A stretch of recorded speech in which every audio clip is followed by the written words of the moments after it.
over here at the 8 o'clock position on Sandshore Mist, we have our red Terran player from Prime. He is up 3-1. It is MarineKing. And his opponent at the 2 o'clock position from Team Liquid, our reigning Fight Club champion and blue Terran player, it is TaeJa. Yeah, and they're not even switching colors constantly to confuse us. So mannered. So they're very considerate of their casters.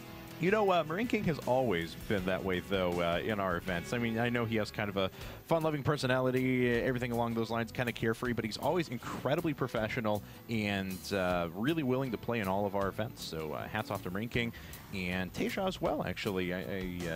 Was it actually his major Liquid tournament debut at IPL 4? Because... Oh, yeah. IPL 4 was the first event that he was Liquid. Yeah. They said something about debuting a new player, or Hey Pro leaked it. That's in right, a video beforehand. for the event before that. Yep, that's right. And it was revealed to be TaeJa. And, oh, wow, what is this? It's not cast first nor a proxy out of MarineKing. What am I seeing here? Setting up the fastest Thor. You don't need the barracks out there for that. That's true. Just get it. Just do it. Gas coming up for both players now. So I like that. One Rex gasless fast expands.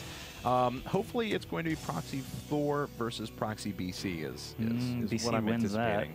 That. BC wins that. That's true, but Thor doesn't kill you first. Yamato Cannon just too good against Thors. Oh, that's right. You have to research Yamato Cannon because you can't attack with a BC until you get that. I mean, that just wouldn't be. Yeah, what's the point? Right.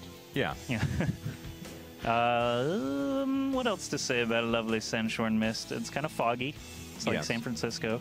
I live in the foggiest part of San Francisco as well. Yeah, so it rolls in and just covers every building. Yep. You can't even see your hands in front of your face. Yep. It's pretty sweet, let me tell you. But on Sandshore Mist, we were mentioning before, you have these little helicopter landing pads where you can actually drop structures down there, hide structures, even if it's inside of your own base. This is a very aggressive map, though, because of the amount of cliff line that's actually there and the amount of places that you can drop in a TBT. So you can see a lot of forces through the back as well. So this is a natural fit for MarineKing's brand of play. It's just what form of aggression does he want to do? Not sure yet. They're still just neck and neck in the production tab there. A second gas going up for TaeJa before MKP builds his. Still not really indicating anything unique. Like these are pretty standard looking Marine tank timings on everything. MarineKing has not scouted his opponent yet at all, though. Looks like he's finally going to send out an SCV now. Real difference could be for TaeJa that, you know, he gets siege mode along with this and decides to make an early push because of that second gas. And indeed, he is starting with a reactor, so we may be looking at a little more conventional 1-1-1 push. Yeah, that's very possible as well. We'll see once these factories get done what happens next. Right now, so far, just Marines and Hellions. Reactors coming up for both players. No tech labs anywhere yet. There's a starport for TaeJa. He can eke it out just a little bit faster than MarineKing because of that second refinery. And I don't know, both just incredibly even still. All right. Well, hey, it is a proxy starport for MarineKing. Woo, I was getting concerned there for a second. It was going to be a game where MarineKing didn't proxy anything. Proxy Space Shark. Yes. Proxy Space Shark. Proxy Ursidex/unit/email calf. I messed that up, but yes. Oh, man.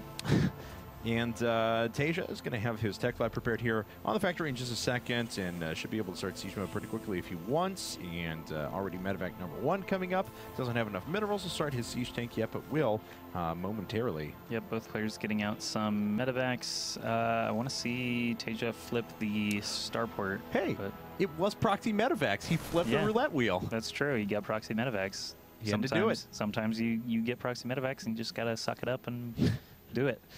Yeah, no tech lab or reactor or anything, so just medevacs coming out of that thing. I want to see... I would like to see TaeJa flip the starport onto the reactor just to get a bunch of medevacs, flash style. Yes. More medevacs, more win is Flash's motto. That's about right, though. Lots of Marines here. I don't know if MKP is going to be able to do anything successfully here. Well, we'll find out. As, that was almost a good bait. Siege tank pops up at the top now. Hell yeah. And that siege tank is going to prove to be pretty resilient. Equal number of medevacs hanging overhead.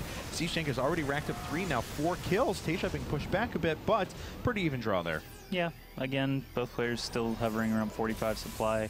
Vikings coming out now for TaeJa. Doesn't want these medevacs to be pestering him all day. Tank again getting first licks again on the Hellion, so that's good for TaeJa, having the Meteor factory unit. And that being said, MarineKing just continuing to rally across the map to meet those medevacs.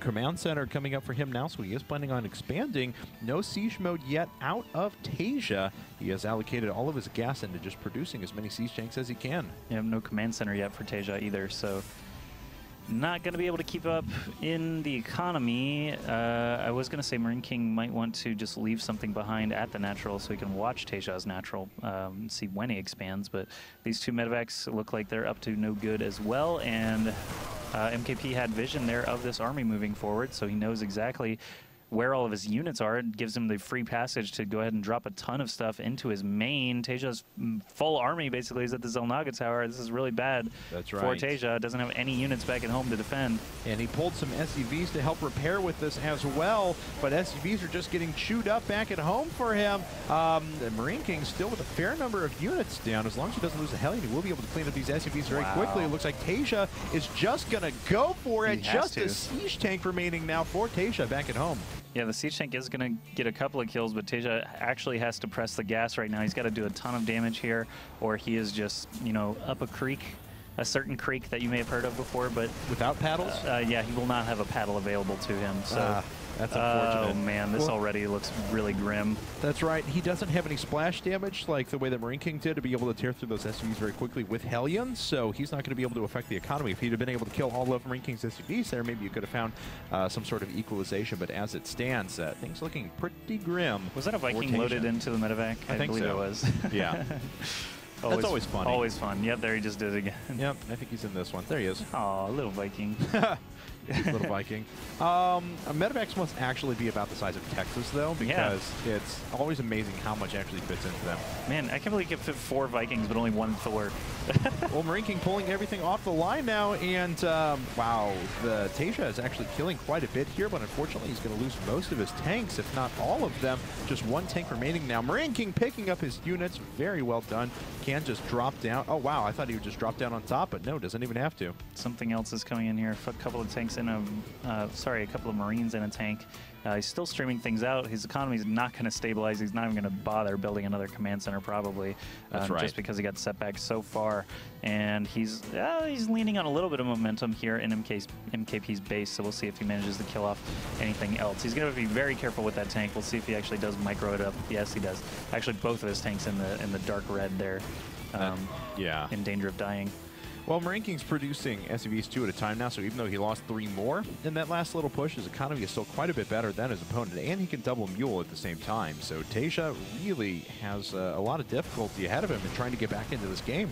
Yeah, some of these encounters not going TaeJa's way, just out of position. Both tanks are still alive, but not for long. It looks like that Viking picked up 1 of the medevacs. That's right. Not going to be able to swing in there for the second one as there are too many Marines on the ground. Oh, now he's going to be able to swing in, and there's no anti-air loaded in there. So the 2 tanks barely surviving. This Viking with just 5 HP is going to pick up another medevac kill. Good for him. That's right. He could land and risk trying to kill the tanks, but I think the tank would get the first shot. In that instance, TaeJa brings over his own Viking and finishes it off instead.